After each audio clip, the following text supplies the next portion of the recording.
Здравейте отново, фенове на българската нумизматика. Искам да ви покажа две монети, които лично ги бях изпратил в края на миналата година в PCGS, без дилър. Това са 20 стотинки 1981 година.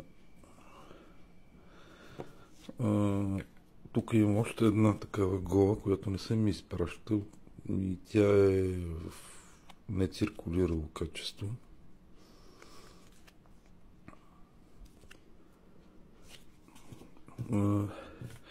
Искам нещо да ви покажа интересно. Вижте как не е право нагоре номинала, е леко към 1 часа.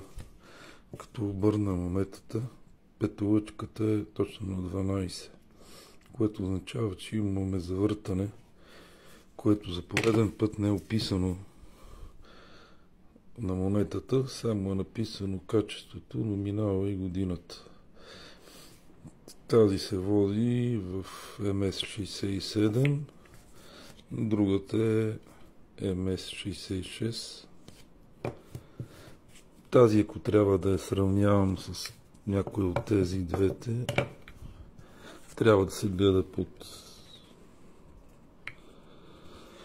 някакъв микроскоп или нещо, лупа голяма.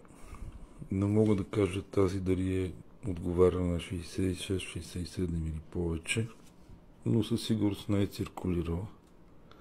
За в бъдеще и не ще изпрата просто 1,70 няколко лева на монета.